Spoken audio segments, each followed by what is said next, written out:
was a certain children's hospital that had a young boy there who gained a reputation for wreaking havoc on the nurses and on the doctors and everybody around him who tried to help him.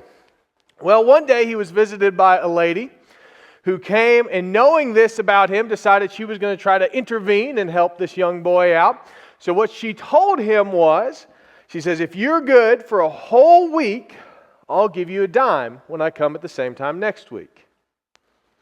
And so she leaves and she comes back the next week and she asks the boy, she says, "I'm not going to ask the nurses and the doctors if you were good. I'm going to ask you. You're going to tell me if you deserve the dime." So she looks at him and says, "Do you deserve the dime this week?" The young boy paused and a small voice came out from underneath the sheets that said, "You probably should give me a penny." Obedience can be difficult sometimes. Learning to be obedient can be a difficult task. It can be hard to do, especially in the day-to-day.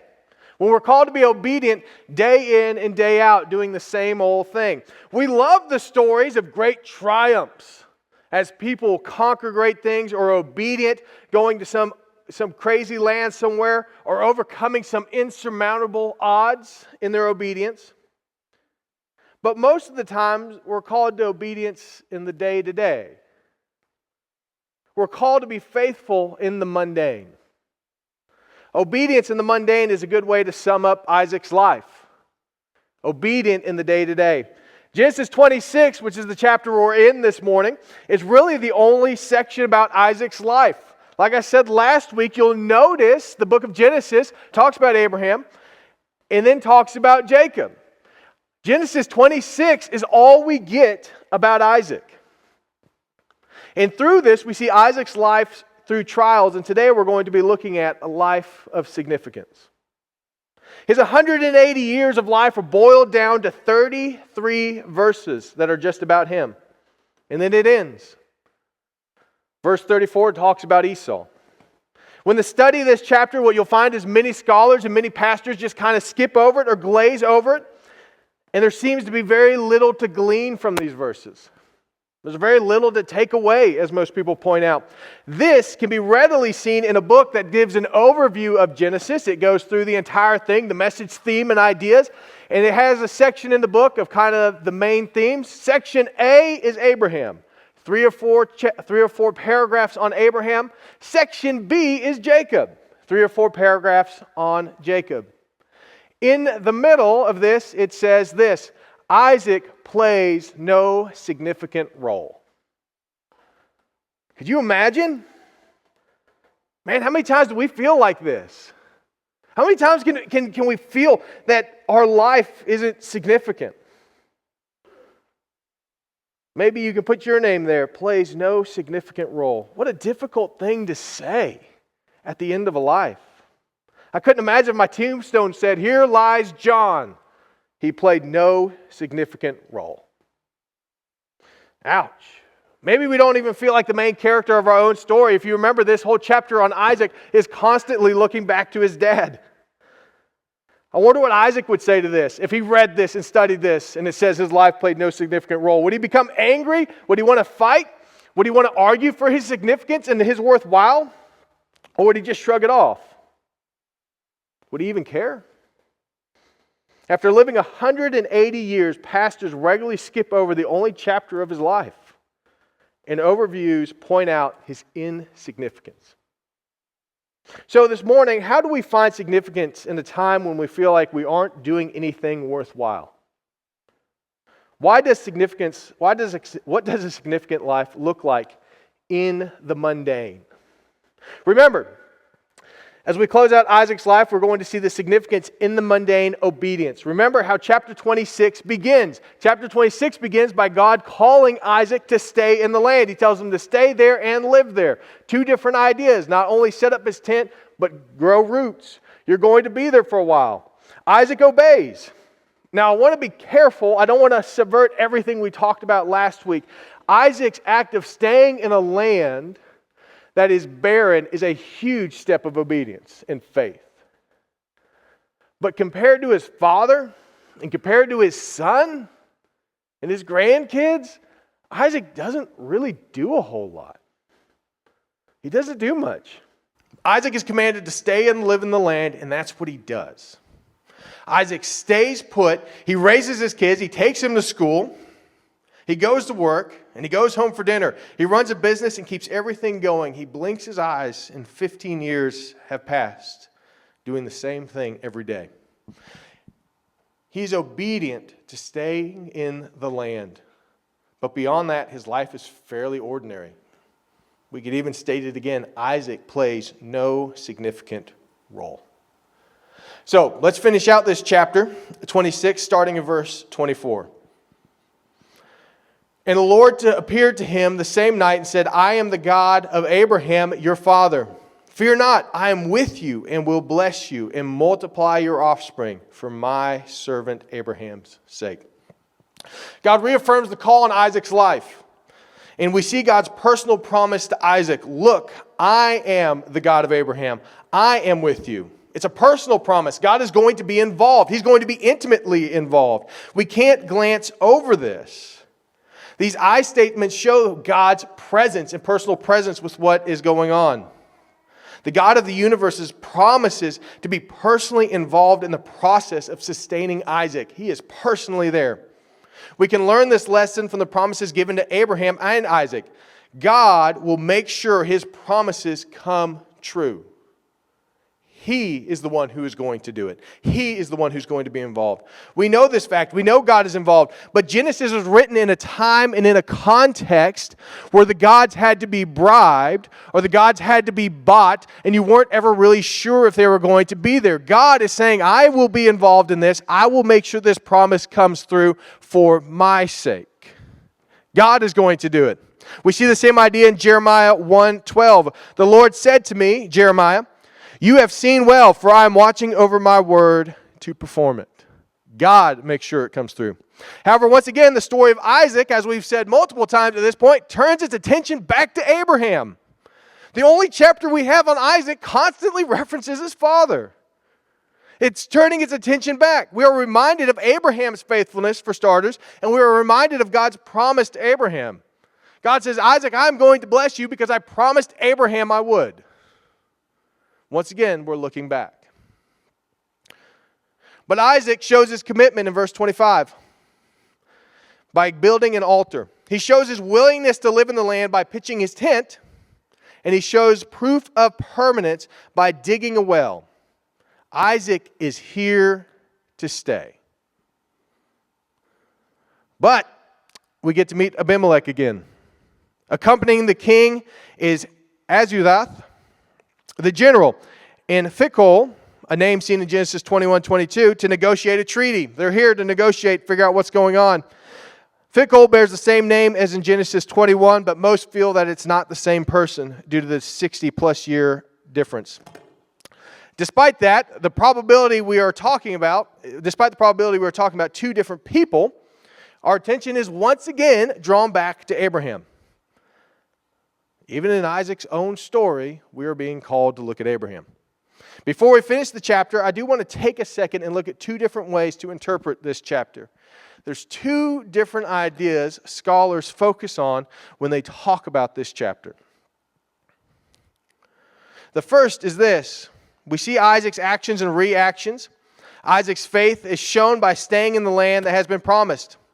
But, as we saw last week, he receives significant pushback. What does he do when he digs wells? They tell him to leave.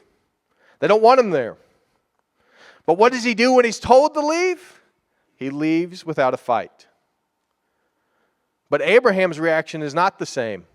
When Abraham digs a well and they try to take it from him, Abraham fights back. We see this some in Genesis 21:25 through 26 and verse 30. Then Abraham complained to Abimelech about the well of water that Abimelech's servants had seized.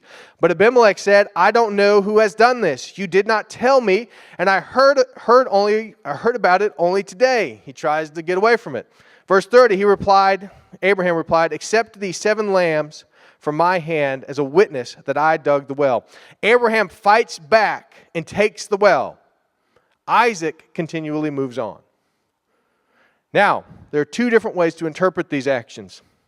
As Westerners, that's us, And Western scholars, we like to interpret Isaac's actions as cowardly.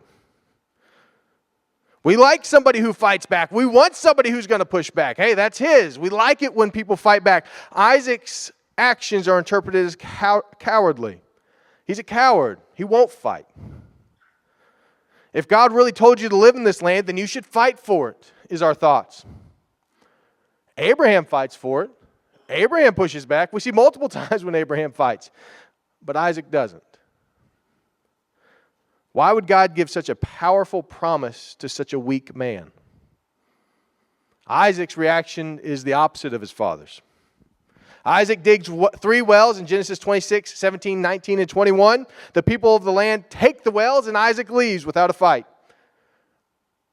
We're not giving anything in the text to make us believe that Isaac tried to fight or Isaac tried to put up a fuss. He just simply leaves.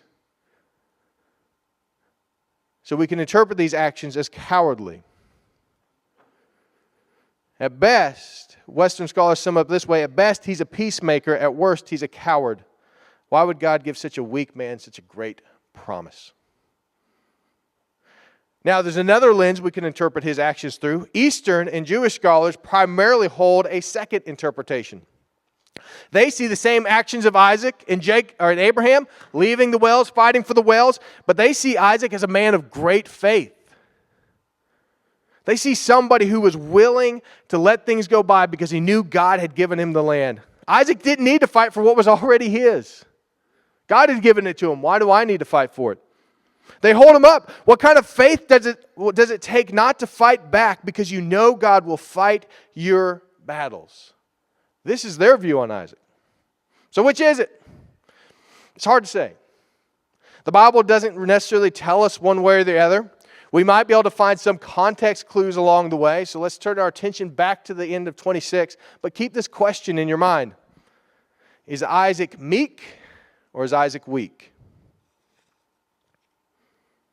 So now we get to verse 27 and we see the treaty. Isaac said to them, "Why have you come to me, seeing that you hate me, and I have sent me away?" They said, "We see plainly that the Lord has been with you." We said, "Let there be a sworn pact between us, between you and us, and let us make a covenant with you, that you will do us no harm, just as we have not touched you and have done you nothing but good and have sent you away in peace. You are now blessed of the Lord." Isaac is obviously annoyed with their arrival. Again? What could you possibly want this time? I've left you. I've gone away. It's this idea, I went far away from you, but yet here you are. Isaac's indignant response shows he has probably harbored some frustration from these interactions, although we are never told he does. In verse 28, Abimelech reveals his real motive for this interaction. Isaac has only increased in power and in strength. What started as persecution for God's blessings on Isaac has now turned to genuine fear of Isaac because of God's blessings on his life. God blessed Isaac to the point that others feared him because they understood his God was real. Verse 29, he says, "You are blessed of the Lord." This is not a pithy statement. This is not something that we should just glance over and gloss over. This is not a throwaway idea. Abimelech acknowledges the power of Isaac's God here. In a world full of gods, he is saying that this is the God, or this is a powerful God. God was going to bless Israel and show the power to the world. Isaac is the first to help others understand the power of their God by his actions. Abimelech is scared. There's genuine fear here. Not because God has blessed Isaac with military might, but God has just blessed Isaac in every other way, with success. Abimelech doesn't need to fight Isaac to know what the outcome is going to be. So instead of fighting Isaac, he comes up with a different plan. He understands that Isaac's God is more powerful than Abimelech's God. Both are praying for success and a good harvest, but Isaac's God is the one making it happen. Isaac's faithful in his obedience to God's command to stay in the land, and God blessed him beyond compare. Isaac hears the words of Abimelech and makes the oath.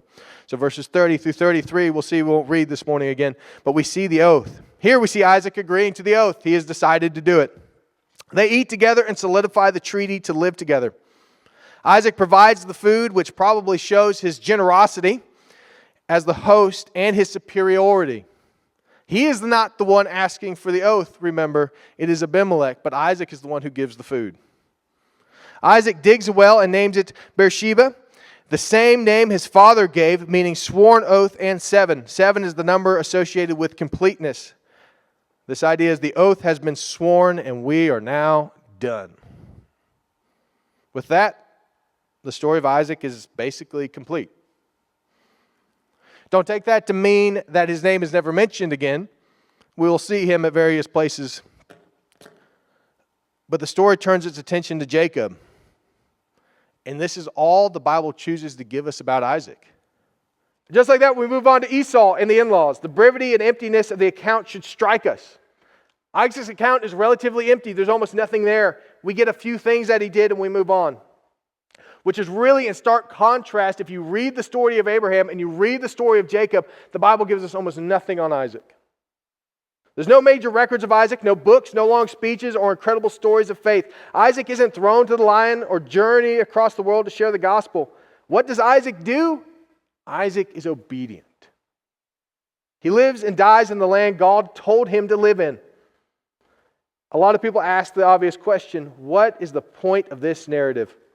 So let's begin there. First, what's the point of this passage? Whenever you read the Bible, we should be asking ourselves, what is God trying to teach us through this? Why would God include this?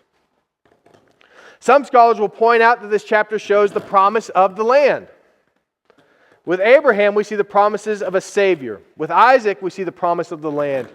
And with Jacob, Jacob fulfills the promise of descendants. So, as you read it, you'll see the constant promises concerning the land, where Isaac now lives and is told to stay. He digs wells and he establishes himself. But even with that, we know Jacob leaves the land. And the promised land will eventually need to be conquered. God was already working the land long before Moses, Joshua, or David. Isaac was the first to set up a permanent residence here in the land God gave them. And he stayed there until his death. Remember, Abraham left and Jacob left. But Isaac stayed. Despite the debate about his significance or strength, Isaac did something neither his father nor his son could do. He remained in the promise that God had given them.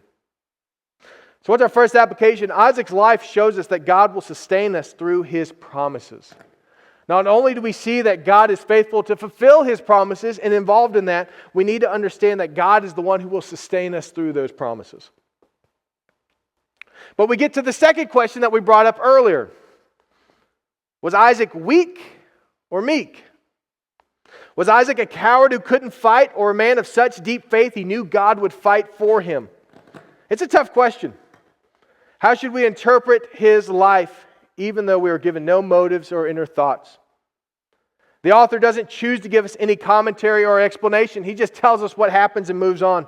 We are told what he did, and that's it. So what do you think? Where would you land on this question?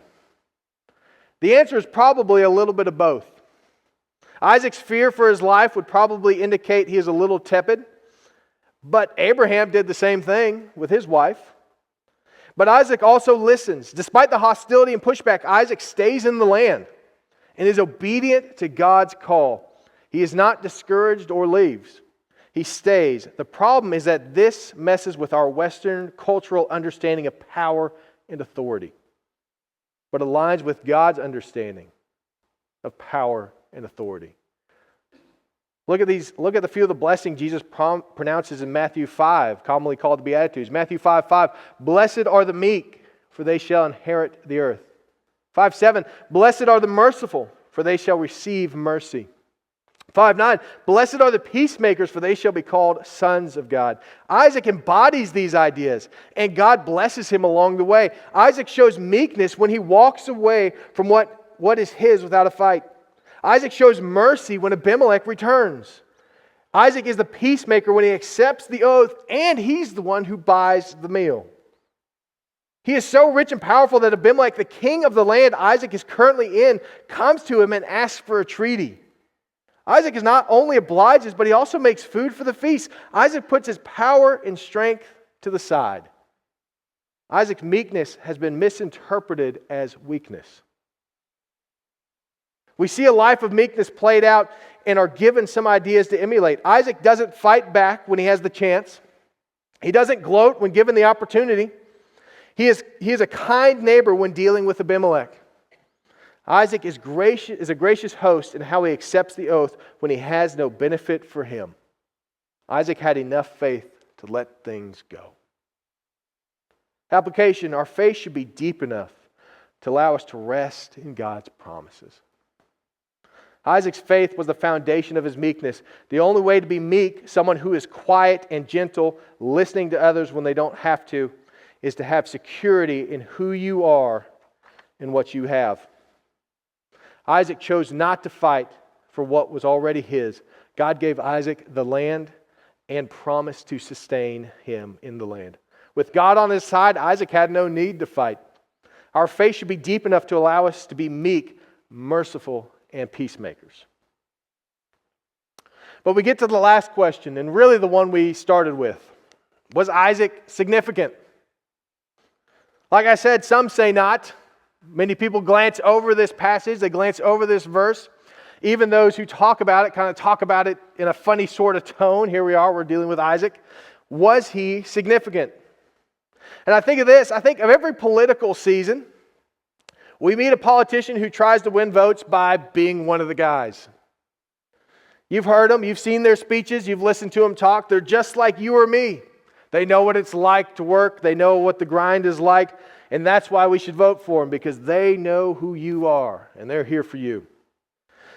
And as they keep talking, eventually what happens, almost without exception, is this picture they have created for themselves begins to fall through, doesn't it? They talk about the prices of groceries, and you realize they've never actually been in Walmart. They talk about going to work every day, and they slip up and let you know that their driver's a little odd. And you're like, my driver's also a little odd, who takes me to work every morning. It's me, by the way. They slip up and they begin to talk about these things, and the picture begins to fall apart. You begin to say, hey, they're not like us. They don't get it. They don't understand the average toils of everyday life outside what others have told them. In the short picture we have of Isaac is one of mundane obedience. The trials have finished, but even then they are only a few years of his 180-year life. The rest of his life is spent living his life. He wakes up in the morning, he goes to work, and he goes home at the end of the day, but he is living out his obedience in God's call on his life. God did not call Isaac to crush the Philistines or take down empires. God did not call Isaac to conquer the land and set up a government. God did not call Isaac to sacrifice his son or lead his people. No, God called Isaac to stay and to live.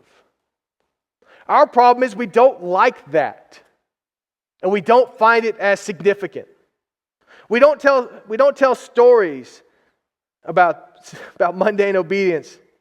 But here's the reality. Every person in here has been impacted in a major way by someone who lived out mundane obedience. Every person here could talk for hours about someone whose life would be considered insignificant by the rest of the world. They had an impact on you. Their life and their faith and their continual working impacted your life for the better. So what's the application here? For God, obedience is always significant. Isaac secured the land and raised his sons. Through Isaac, we get Jesus, and a reminder that God calls us to be faithful in the big and the small. So was Isaac's life significant? The Bible affirms Isaac's significance over and over again. Genesis 50:24. And Joseph said to his brothers, I'm about to die, but God will visit you and bring you up out of the land to the land that we swore to Abraham, to Isaac, and to Jacob. Genesis 3:15. God also said to Moses, say this to the people of Israel, the Lord, the God of your fathers, the God of Abraham, the God of Isaac, and the God of Jacob. Acts 3:13. The God of Abraham, the God of Isaac, and the God of Jacob, God of our fathers, glorified His servant Jesus. Acts 7:32, repeating what was said to Moses, I am the God of your fathers, the God of Abraham and of Isaac and of Jacob.